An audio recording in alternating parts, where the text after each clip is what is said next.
Hello everyone, welcome once again to OD Tutor. We are continuing our English grammar series. This is chapter 2, the parts of speech, the essential building blocks of English. So, introduction, the 8 word families. Imagine you are building a house. You need bricks, wood, cement, wires, and pipes. You wouldn't try to build a wall with only wires or a roof with only pipes. Each material has a specific purpose. Language is the same. To build sentences from the simplest I am to the most complex philosophical argument, you need raw materials. These are parts of speech. As you need these different type of raw materials to build a house, you will need different parts of speech to build a sentence. In the previous chapter, we mastered a specific tool, articles, that is a, and, the. We learned they are tiny words that signal a noun is coming and tell us whether that noun is specific or general. Now it's time to step back and see the whole workshop. Every word in the English language can be categorized into one of 8 parts of speech based on its function within a sentence. Understanding these 8 categories is the single most important step in mastering English grammar. It allows you to understand so it allows you to understand not just what a word means but how it behaves. So let's meet them. The 8 parts of speech are nouns, pronouns, verbs, adjectives, adverbs, prepositions, conjunctions, and interjections. First, let's cover nouns. Nouns are the namers. A noun is a word that names a person, place, thing, idea, quality, or action. It is the subject matter of our sentences. It's what we talk about. Functions in a sentence. What is the function of a noun in a sentence? A noun can be the subject, the doer of the action, the object, that is, the receiver of the action, or the complement, a word that completes the meaning. Categories of nouns with examples. First is common nouns. These are general names for people, places, things, not capitalized. People like woman, man, teacher, chef. These are nouns. Places like city, park, restaurant, country, or things like book, computer, tree, music. These are common nouns. Then there are proper nouns. Proper nouns are specific names of people, places, or things.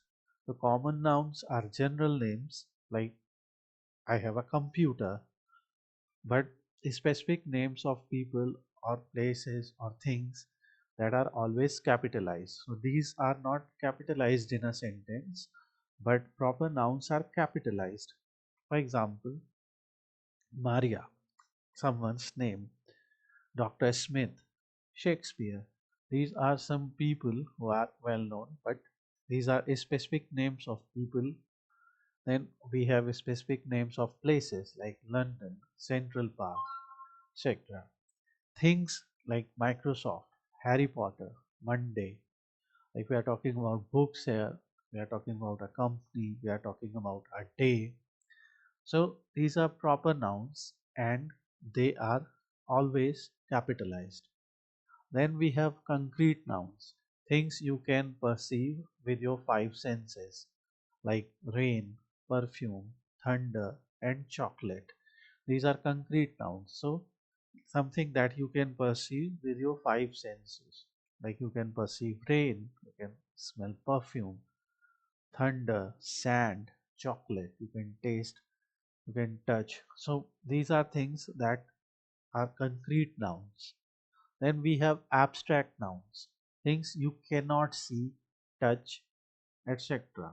They name ideas, feelings, and qualities. Abstract noun like love. You cannot see, you cannot touch, but you can feel, like these are ideas, feelings, and qualities. Freedom, you feel freedom. Happiness, time, justice. Is These are abstract nouns. Then we have countable nouns, things that can be counted.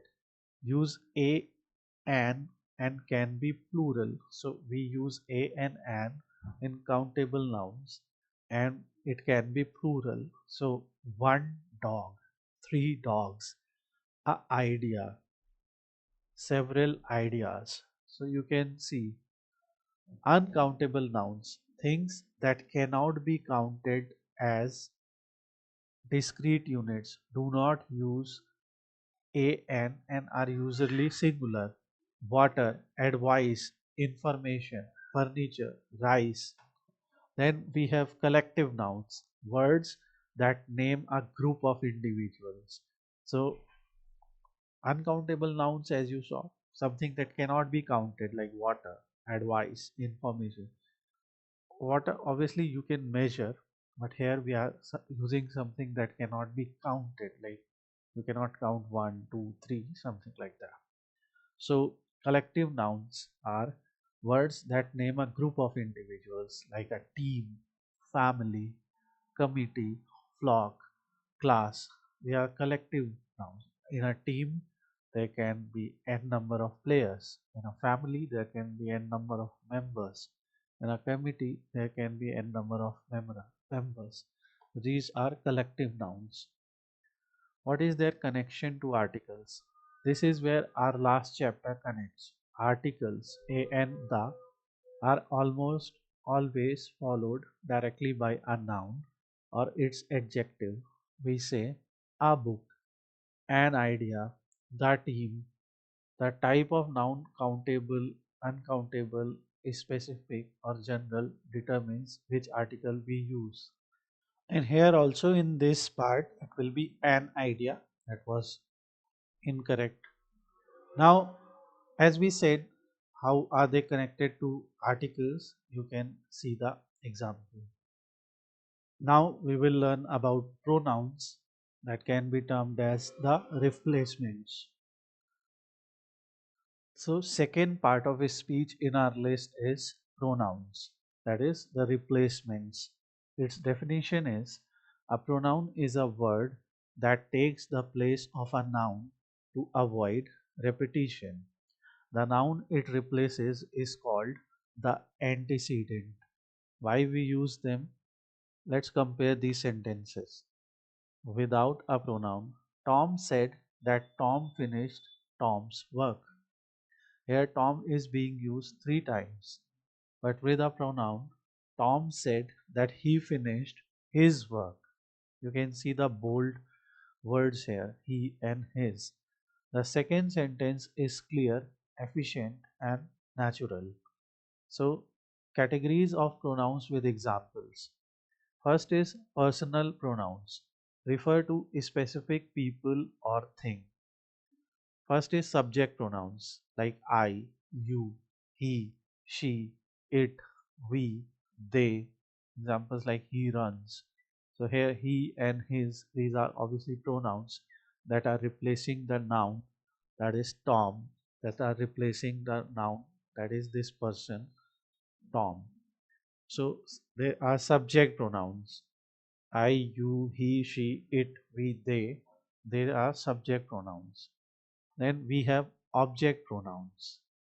You remember, a noun can be the subject, that is the doer of the action, or the object, that is the receiver of the action, or the complement, a word that completes the meaning. So, someone who is doing the action, someone who is receiving the action. Me, you, him, her, it, us, them. Like she called me. So she called me. She is doer of the action. Me receiving the action. Then we have possessive pronoun. Mine, yours, his, hers, its, ours, theirs. For example, the book is mine. Next, we also have relative pronouns. We introduce a clause that describes a noun, that is relative clause. Who, whom, whose, which, that. These are relative pronouns. Example can be the woman who called you is my boss. So introduce a clause that describes a noun. The woman who called you is my boss. Okay. Then we have demonstrative pronouns to point out a specific things. This, that, these, those. Like this is my favorite. Those are expensive. This is my favorite book. Those are expensive items or whatever you want to call. So we are pointing out to specific things. Then we use this type of pronouns. Then we have indefinite pronoun. They refer to non-specific people or things. Everyone, somebody, anything, nothing, each, many. They are indefinite pronoun, non-specific people or things. Everyone is here. We are not talking about someone specific. We are talking about everyone is here. Is there anything to eat? So we are talking about anything that we can eat. We are not talking about anything specific. So these are indefinite pronouns. So these are categories: personal pronouns refer to specific people or things; relative pronouns, they introduce a clause that describes a noun, that is relative clause, who, whom, whose, like the woman who called you. Then we have demonstrative pronouns, point out specific things, this, that, these, those. They are pointing about specific things. This is my favorite book. Those are expensive, let's say, those are expensive artifacts. Then we have indefinite pronoun, refer to non-specific. Everyone is here. Is there anything to eat? So these are pronouns. Now let's study about verbs.